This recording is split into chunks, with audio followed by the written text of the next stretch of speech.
Audio Jungle. Audio Jungle.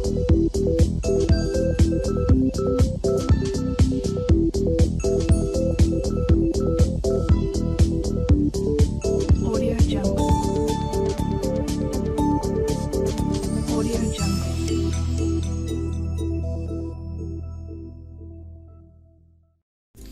Nos dicen que tenemos un espejo cóncavo y un objeto de 12 centímetros de altura se encuentra colocado a 70 centímetros del espejo.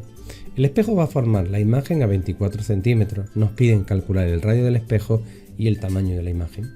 En primer lugar, debemos de recordar de lo que hemos visto en clase que solo cuando un objeto está situado mucho más allá del centro de curvatura del propio espejo es cuando nosotros vamos a obtener imágenes más próximas al espejo que el propio objeto.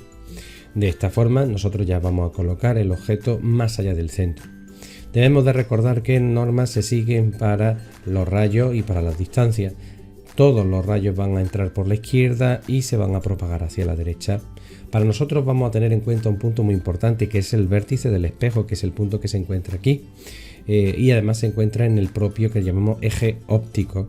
Todos los puntos que se encuentran a la izquierda del vértice pues decimos que van a tener unos valores negativos, mientras que los que se encuentran a la derecha valores positivos. En el caso, como vemos aquí, de este espejo cóncavo, tanto el foco como el centro como la distancia, por ejemplo, del objeto van a tener valores negativos. También es importante recordar que los objetos las distancias que medimos en la parte superior son positivas, las distancias que medimos en la parte inferior son negativas. Bien, de esta forma, pues cuando un rayo que viene desde el infinito pasa por nuestro objeto y llega hasta el espejo, este se refleja en el espejo y su haz de luz va a pasar por el foco. Mientras que si el rayo pasa por el centro, llegaría al espejo, rebotaría y volvería al punto inicial. Pero aquí es donde viene la parte interesante, donde se cortan estas dos líneas, es donde nosotros vamos a tener nuestra imagen. Y esto es lo que nos permite establecer exactamente cómo va a ser nuestro objeto, que ya podemos ir diciendo que va a tener una imagen real, menor e invertida.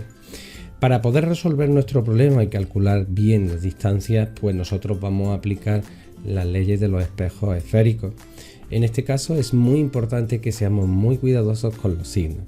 Fijaros que cuando nosotros vamos a colocar, pues por ejemplo el objeto tendrá una altura positiva, su distancia al vértice será negativa, la distancia de la imagen también va a ser negativa y la distancia del foco va a ser también negativa.